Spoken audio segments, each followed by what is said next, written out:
Hi, everyone. Donna here with Bookkeeping Made Simple. This is a show where we talk about a myriad of bookkeeping, accounting, payroll, and business subjects all over the place in order to help you grow your business. That is the entire goal of this podcast. It's the entire goal of my business is to help other business owners grow their businesses and be able to achieve the kind of financial success that they are looking for. I want to talk about ChatGPT today. I actually wrote a blog post about this way back in, I think it was in May, actually. And here it is, December 21st, and I'm just now getting around to actually publishing it and optimizing it for SEO and doing all the things that I need to do. Sorry about that, but it's still a very relevant topic. And it's relevant in a lot of different ways. And before I kind of get into that, as always, if you enjoy this show, if I've said anything, eventually this blur hopefully will go away. If I said anything to you that you think is useful or interesting or entertaining, please give me a thumbs up, like, share, and subscribe. That is very much how I grow my channel. And again, like I said, the idea here is to help small business owners actually grow their businesses so that they can stay ahead of the inflation curve and ahead of all of the other things that we're always up against as very small business owners. And I am one of those, so I am very aware of that. So today we're going to talk about ChatGPT. Now, when I was visiting at my mother's house back in May, she was watching a lot of shows that were talking about how dangerous AI is. And by AI, they really meant these large language models.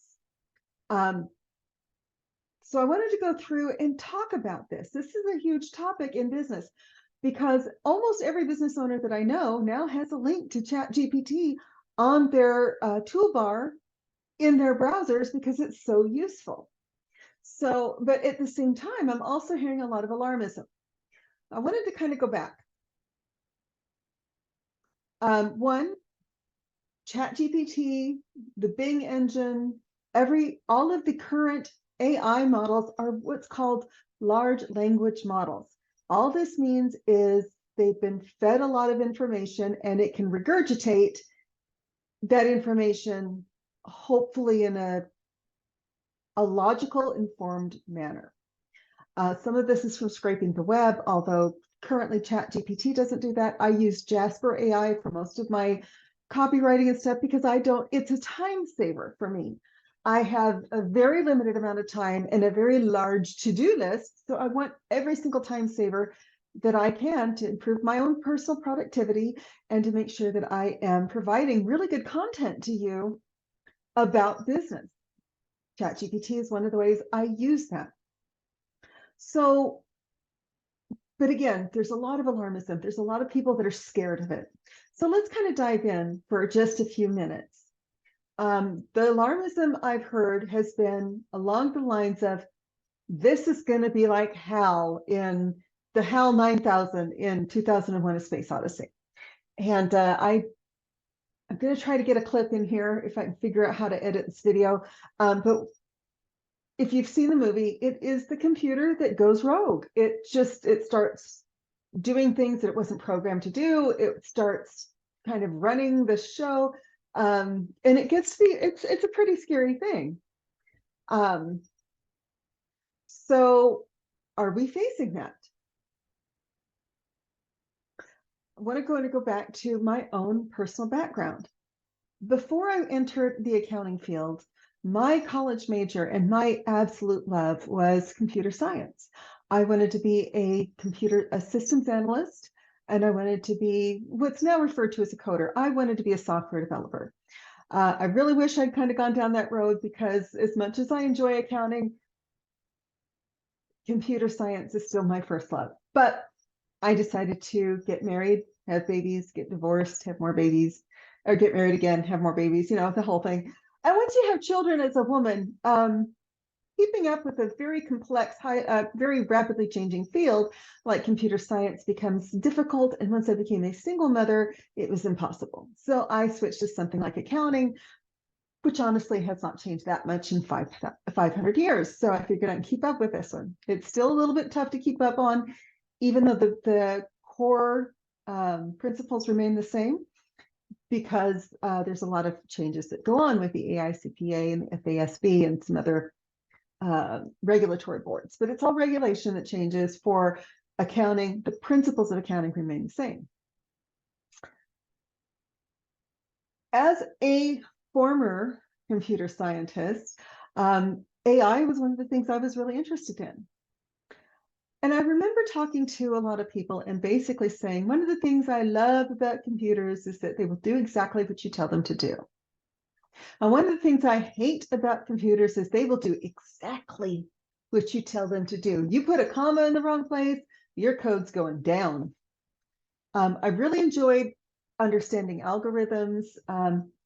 And so this whole thing with AI reminded me, and I am totally going to date myself here, it reminded me of the early days of the PC when I was very first becoming interested in it. I think I've told this story about going into a Radio Shack in about 1977-ish. The movie War Games had not quite come out, but it was being made. I walked into a Radio Shack. I was 10 years old, and I was fascinated by this device that they had there that was basically a box of 2 rings on top. For you younger people, that's the old-fashioned phone, like you see in the show Mad Men, the old-fashioned phone that used to be tied to the wall. We could then dial a number. We could put the phone on top of the modem. That was the early modems. Put the phone on top of the modem, and then we could call different computers. And even at 10, I was excited because my parents owned a business.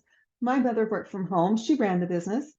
And I could see an application where mothers would be able to work from their homes, be able to still be home with their children, and still be able to have a fulfilling career by being at home working. Obviously, I was a few years too early for that, but that's really what I saw. Then the movie War Games came out with Matthew Broderick, where a computer went rogue.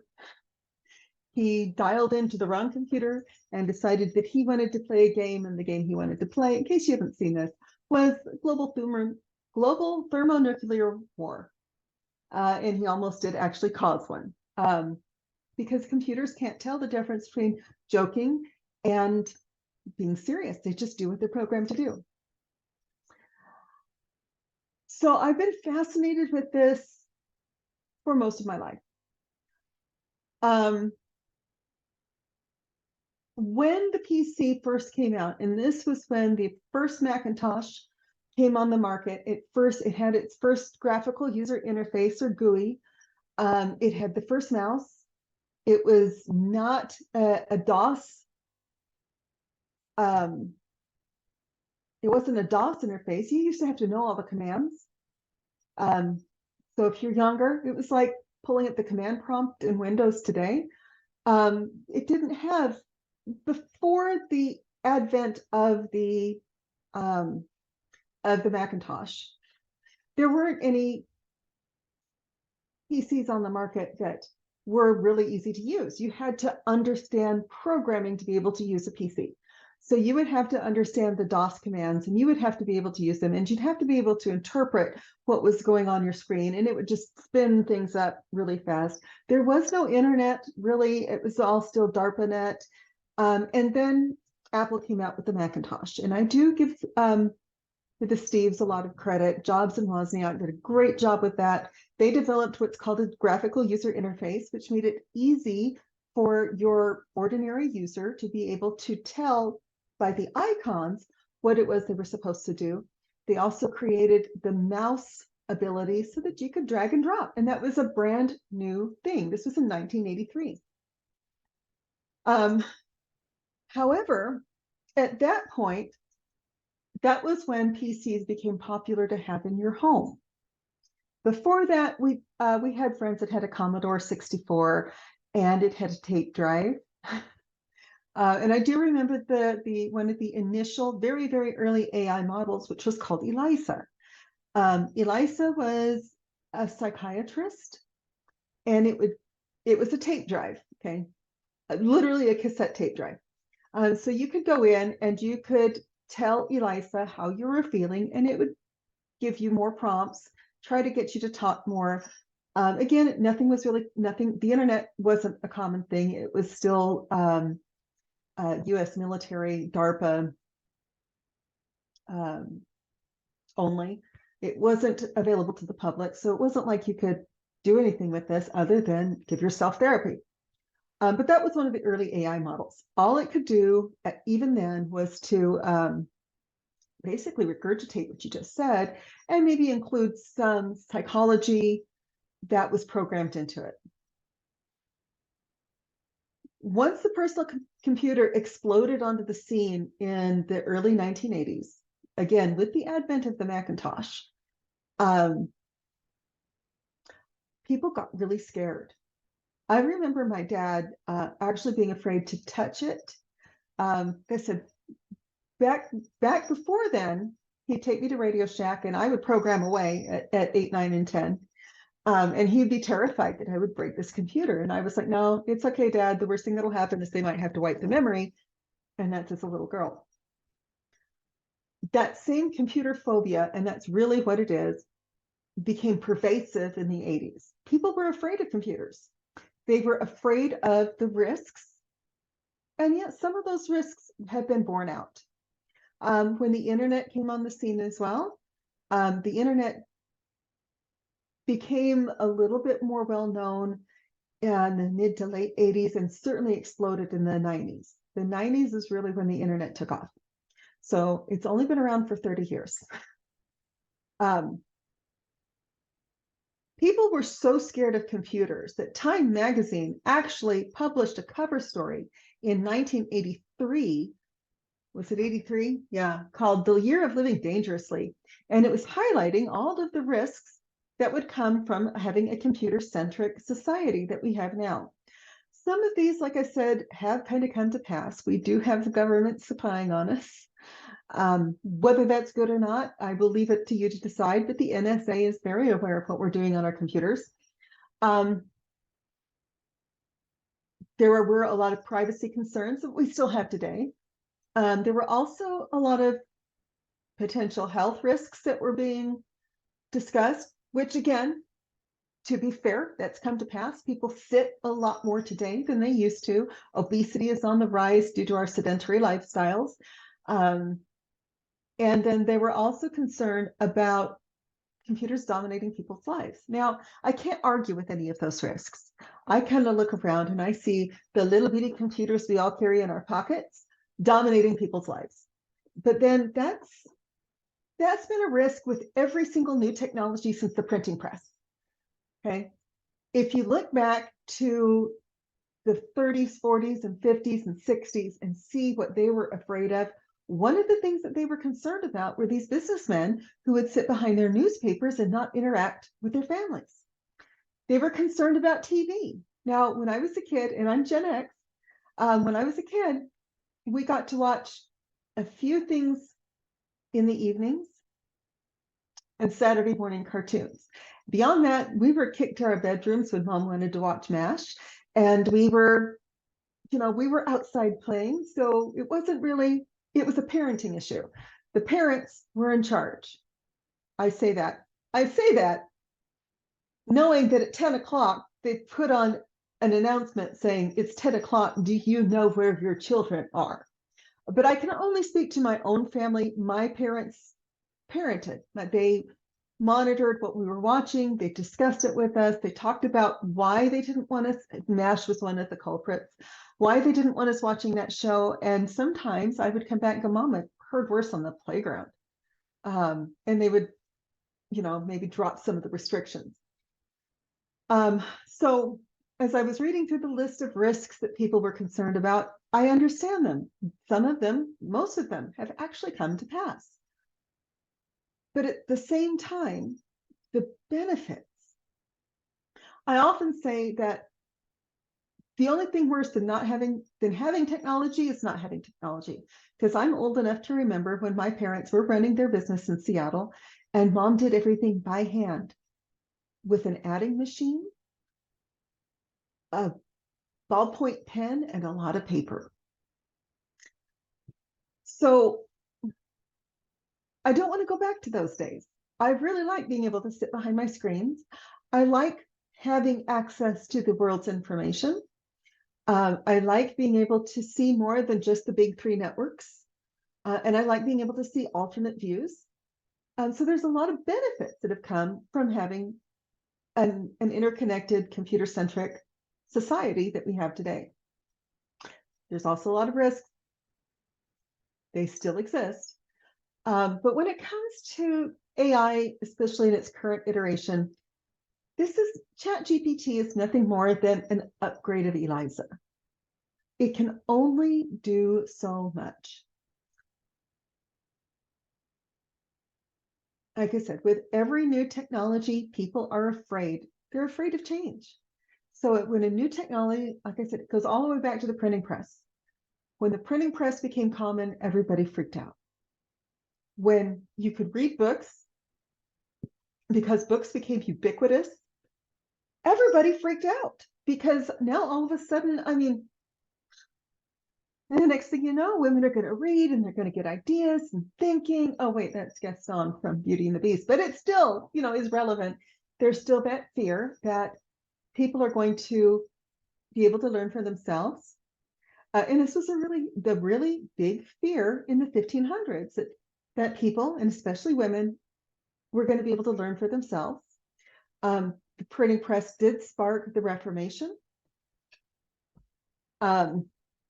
So Martin Luther, not Martin Luther King, that's a different Reformation. Martin Luther, when he nailed his theses to the door of Wittenberg Cathedral, the fact that people could read was a big deal at that time. And that was why we had a Reformation. That's why Protestantism even came on the scene. People wanted to read the scriptures in their own language and understand it for themselves. The same thing with the internet. Okay, people want to get information from their own sources and be able to make determinations for themselves. At least the smart ones do. Some people just want to be told what to do. More power to them. So with every new technology, people have been afraid of the risks. But then again, on the other half of that, what are the benefits? Well, the benefit to the printing press was increased literacy across all strata of society, not just the nobles, not just the clerics. Everybody was suddenly able to learn to read, and they had reading materials at hand. They were able to educate themselves. So now we had a much more educated society.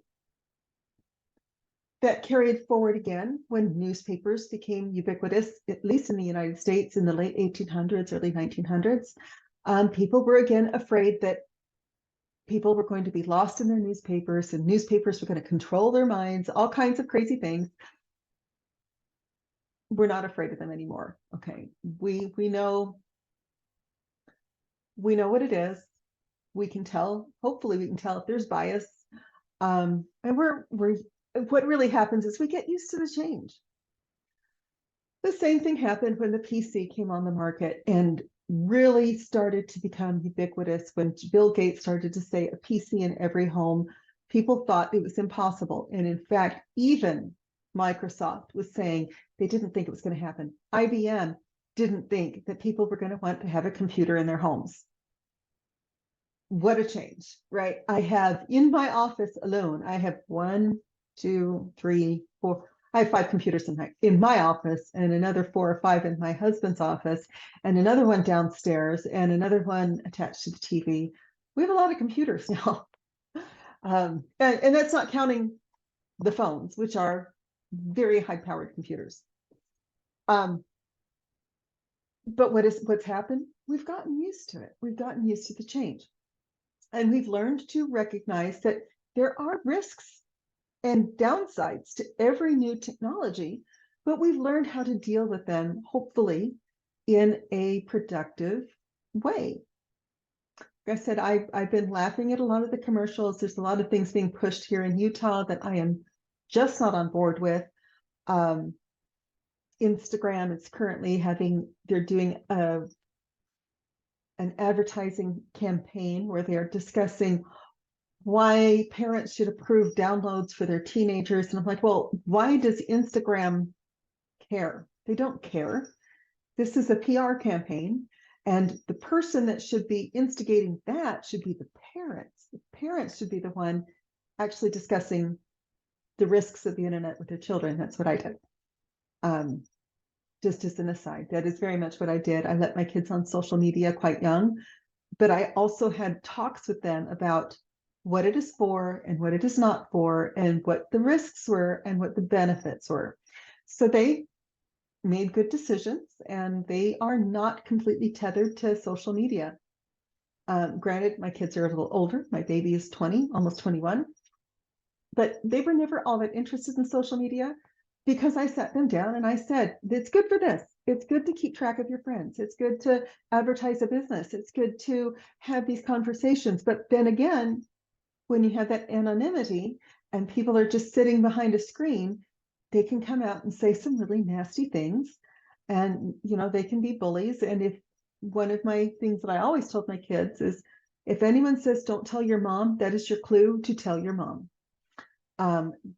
Which has worked really well for us. So I've monitored their usage. I parented them. I explained what the risks were. I helped them mitigate those risks. I was very hands-on as a parent, especially in this particular domain. So that's one of the things that people are worried about now. They're like, smartphones are rotting our kids' brains. Let me assure you, smartphones are not the problem rotting your kids' brains. It is a parenting issue. It is a human issue. At least in my not very humble opinion as the mother of 5 children and an oldest of 8. So let me get back to topic. So I want to talk more about AI. It is just a tool. That is what I come down to. It is just a tool. I can take a hammer, which is a tool, and I can use it to build a house. I can also use it, not that I would, because this absolutely turns my stomach. Someone could use it to bash someone's head in. So you can use it for good or you can use it for evil. It's not the tool's fault. Now let's talk a bit about some of the fears surrounding AI. One of them is it's going to take our jobs. This has been directed especially at the professions. That would be the legal, medical, and accounting professions. Those are considered the big 3. Not that there aren't other professions, but I'm going to focus on these 3 because the barrier to entry in these 3 professions is actually quite high. If you are an attorney, you already know you have to get an undergraduate degree, go to law school for your graduate degree, and then you have to pass the bar exam. And I don't even know what else you have to do before you can be an attorney on your own. You probably need to work with somebody. Same thing with doctors. They have to go to undergraduate school, medical school. They have to pass the boards, and they have to have 3 years of supervised work. So a year of internship, and it's 2 or 3 years of residency before they're considered a full-fledged doctor. With accounting, it's the same thing. We have to get our undergraduate in accounting and a master's in accounting, and then we have to pass the CPA exam to become a CPA, which is not the path I'm choosing to take. I'm going to take the EA exam and become an enrolled agent. And the CPA exam is, of the 3 exams, it is the hardest, it is the highest fail rate. Why? Because there's a lot of judgment calls. I could have ChatGPT, or one of my friends who's an attorney, she could have ChatGPT draft her motions, draft her petitions. Certainly could do that. But then she would also have to go through and make sure that it says what she wanted it to say. And that is another process. And then she needs to cite all of the cases that she wants to use in this argument. So you can't just go in and say, Your Honor, I just think this person's being a jerk.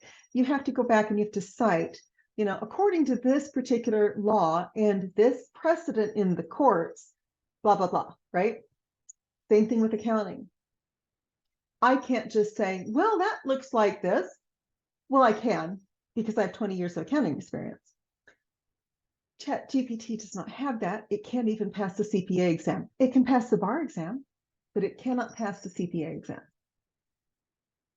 Even though it can pass the bar exam, that doesn't mean it can practice law. It certainly cannot practice accounting. Well, why is that? Well, the professions have a lot of judgment that goes into them. Okay. And ChatGPT is not good at that. The human brain is way more resilient and way more complex than we give ourselves credit for. We're a lot smarter than we think we are, really. We're looking at computers, and computers can do things quickly. They can do certain things quickly. But to be honest, they're only as good as their programming. Back when I was studying computer science, it was we had the saying, garbage in, garbage out, right?